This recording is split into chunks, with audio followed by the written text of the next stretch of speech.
안녕하십니까. 천국 순례자입니다. 저희 교회는 작은 규모의 공동체인데 남녀노소 할 것 없이 예배 중에 간증이 들어가 있습니다. 지난주는 금년 7월에 등록하여 경기도 화성에서 거의 매주 예배에 참여하고 있는 가정에 초등학교 5학년 여자 어린이가 간증을 했습니다. 하나님이 지식의 영을 주셔서 이미 고3 수학을 끝냈고 CNN 방송도 통역 없이 듣는 어린이인데요. 작년엔 백곰신 접종이 초등학교에도 진행되면서 올해는 학교를 그만두고 홈스쿨링을 하면서 공부하고 있는 어린이입니다. 그런데 이 어린이가 마지막 때에 대한 꿈과 환상을 많이 꾸고 있습니다. 천사가 나타나고 예수님이 공중에 임하시며 얼마 전엔 지옥의 환상도 보았다고 하지요. 더욱 놀라운 것은 최근 한 달 사이에 나팔 소리만 15번 정도를 들었다고 합니다. 때로는 어른들의 꿈과 환상이나 계시보다도 어린이들의 그것이 더 가슴에 와닿습니다. 왜 그렇습니까? 어른들의 것은 극적 효과와 구성의 묘미를 위해 조미료가 첨가되거나 때로는 자기적인 내용들이 들어가는 경우가 적지 않습니다. 그런데 아이들의 경우는 순수 자체이지요. 특히 지난주 간증한 이 어린이는 엄마와 함께 매일 저녁 가정 예배를 드리면서 말씀과 기도를 생활화하고 있습니다. 그만큼 하나님이 주신 꿈과 환상들이 한쪽으로 치우치지 않고 신뢰할 만한 것이 되고 있는 것이지요. 이 어린이의 간증의 요점은 최근 들어서 나팔 소리 횟수가 점점 많아지고 있다는 것입니다. 여기저기 마지막 때의 다양한 영역에서 주님 모시는 발자국 소리가 커져가고 있는데요. 오늘은 마가복음 13장에 게시된 마지막 때 시나리오에 대하여 살펴보겠습니다. 지난주 마태복음에 게시된 마지막 때 시나리오의 영상을 통하여 크게 세 가지 반응이 있었습니다. 하나는 마태복음 24장의 내용에 대한 좀 더 깊은 이해를 가지게 되었다는 것이고, 다른 하나는 아직도 몇몇 성경 구절에 대한 이해가 잘 안 된다는 것입니다. 마지막 하나는 이런 성경을 통한 이해보다는 여전히 꿈과 환상이나 특별 사건, 또한 여러 가지 이슈에 더 관심을 가진다는 것입니다. 선택은 개인의 몫이지만 우리가 아무 것이나 먹는 굶주린 하이에나도 아니고 미혹이 많은 세상에서 성경을 통하여 바른 길로 가기 위한 거룩한 몸부림은 자나깨나 힘써야 할 것입니다. 사복음서 이해를 위한 도표를 만들어 보았는데요. 지난주 살펴본 마태복음은 수신자가 유대인입니다. 물론 성경이 인류 구원을 위한 것이기에 보편적으로는 이방인들도 수신자가 될 수 있지만 주 수신자는 유대인이란 말씀입니다. 그래서 마태복음을 유심히 살펴보면 유대인들이 잘 이해할 수 있도록 구약의 인용이 많고 산상수훈이나 천국 비유와 같은 긴 설교가 많습니다. 왕으로 오신 예수님을 강조하기에 마태복음 1장부터 아브라함에게서 시작된 족보도 등장하지요. 그러므로 마태복음 24장의 내용도 유대인의 관점에서 보아야 더 자세한 이해가 되어지는 것입니다. 그런 점에서 설교자들이 공중강림을 지지하든지 지상재림을 지지하든지 간에 많이 인용하고 있는 마태복음 25장의 열처녀 비유도 유대인의 관점에서 먼저 보아야 합니다. 아시다시피 미련한 처녀이든지 슬기로운 처녀이든지 간에 모두 다 등은 준비하고 있었습니다. 즉 미련한 처녀들은 외형적, 육적으로는 신앙 공동체에 있는 것 같지만 결국은 내적, 영적으로는 기름을 준비하지 못해 남게 되었던 것이지요. 이는 구약의 하나님을 잘 알고 있지만 예수님을 영접하지 못해 거듭남에 이르지 못한 유대인들이 환란에 남겨지는 모습으로 오버랩되는 것입니다. 성경의 수신자가 그렇게 중요한 것입니다. 오늘 살펴볼 마가복음은 수신자가 로마의 그리스도인입니다. 로마의 박해 아래에서 신앙생활하는 이들이 주된 대상이기 때문에 그들 중에는 초신자도 있고 구원의 확신이 없는 자도 많았을 것입니다. 이런 자들에게 향하는 메시지는 구약의 인용이나 긴 설교를 통해서는 접촉점을 찾기가 어렵습니다. 이들에게는 표적이 필요한 것이죠. 그러기에 마가복음 1장부터 각종 병을 고치시는 예수님의 기적의 사건들이 등장합니다. 뿐만 아니라 마가복음 마지막 장인 16장의 마지막 말씀도 이렇게 기록하고 있죠. 그 따르는 표적으로 말씀을 확실히 증언하시니라. 이처럼 수신자가 누구냐에 따라 성경의 구성이 다르며 내용도 조금씩 다르게 편집되어 있는 것입니다.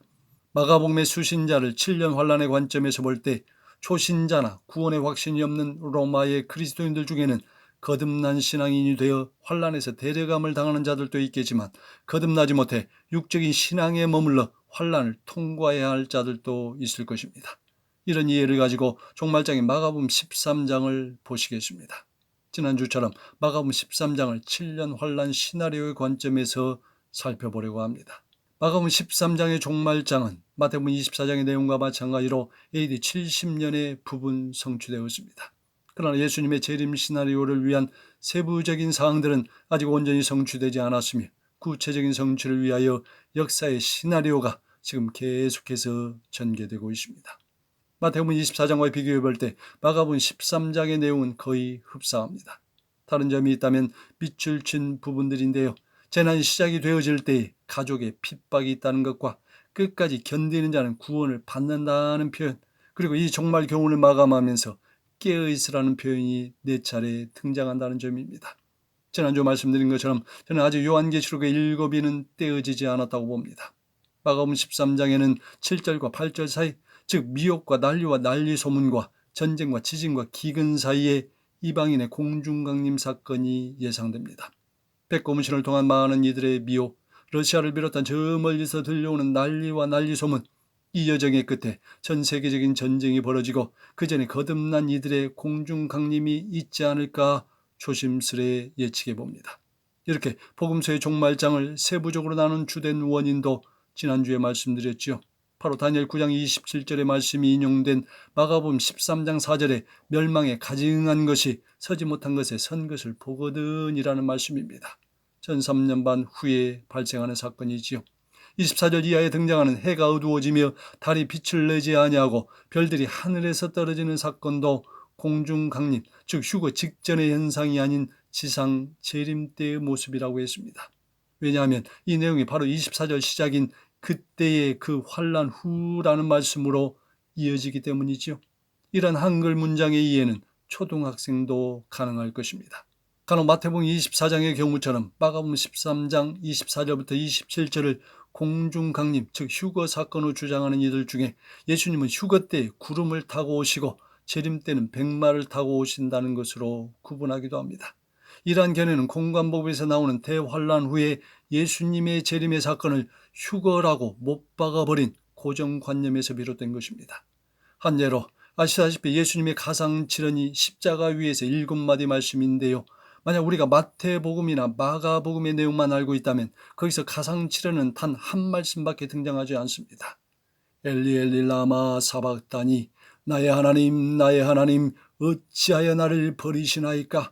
그런데 누가복음의 말씀이나 요한복음의 말씀을 보면 거기에는 예수님의 가상칠언의 말씀이 각각 3군데씩 더 기록되어 있습니다.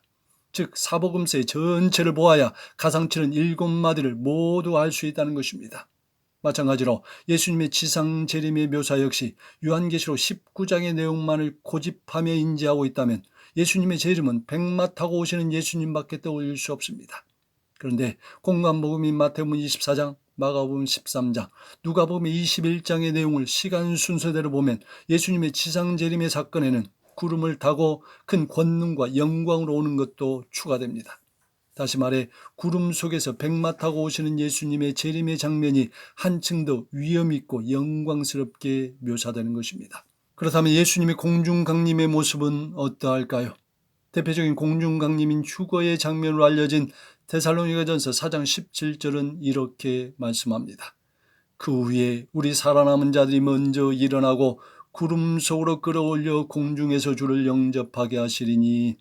여기서 구름 속으로 끌어올려라는 표현을 볼 때 예수님의 공중강림의 사건도 구름의 현상과 함께 이루어질 가능성이 많습니다. 실제로 하나님은 구약에서 이스라엘 백성들에게 나타나실 때도 구름 가운데 자주 현현하셨습니다.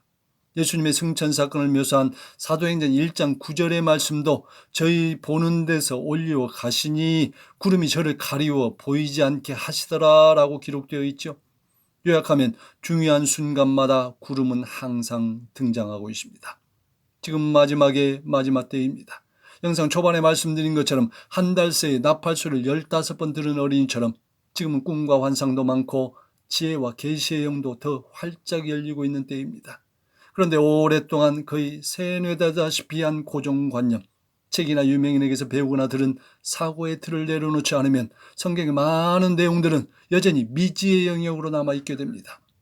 뿐만 아니라 갈수록 더해지는 이단 사설이나 미혹의 가르침에도 치명적인 약점을 노출하며 이리저리 방황하면서 흔들리게 되죠.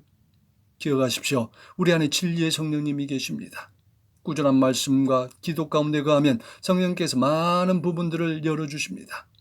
그런데 제가 지금 전하고 있는 성경의 구주에는 선제적인 이해가 있어야 합니다. 그것은 일곱인이 아직 떼어지지 않았다는 인식입니다. 만약 여러분이 요한계시록 일곱인 중에서 첫째인부터 셋째인이나 또는 넷째인까지를 과거의 사건으로 해석하고 여섯째인이 떼어질 무렵에 공중강림의 사건이 있을 것이라는 고정관념에서 벗어나지 못한다면 위의 도표와 해석은 참조할 가치가 하나도 없습니다. 그런데 지난 영상의 댓글에서 어떤 분이 나누신 것처럼 외국 사역자들과는 달리 국내에서 마지막 때를 전하는 자들의 대부분은 여섯째인의 휴거를 거의 기정사실화합니다. 그들은 대부분 몇 가지 인해 사건들을 과거의 일로 해석해버리죠. 이것이 얼마나 모순이고 비약입니까? 신구약 성경의 내용이 통일성을 이루려면 7년 언약을 맺기 위해서 적그리스도가 등장해야 하고 종말로 가는 인이라 불려줄 수 있는 전 세계적으로 영향을 미치는 사건들이 발생해야 합니다. 그런 점에서 현재 러시아와 우크라이나 사태 그리고 백곰신의 향후 행보에 우리가 깊은 관심을 갖고 주목해야 하는 이유입니다.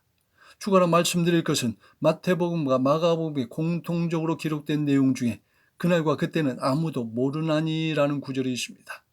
이런 점에서 보면 7년 환란의 관점에서 유대인이나 거듭나지 못한 이방 신자들은 환란을 통과해야 하기에 그들에게는 그날과 그때가 더욱 가리워져 있음도 깨닫게 됩니다. 작년에 백고문신에 이어 올해는 러시아와 우크라이나 사태가 장기화되어지고 있습니다. 지난달 말에는 러시아에서 예비군 동원령이 진행되고 있는데요. 푸틴 대통령은 언론을 통해 러시아 영토를 방어하기 위해 핵무기를 사용할 준비가 되어 있다고 하였습니다.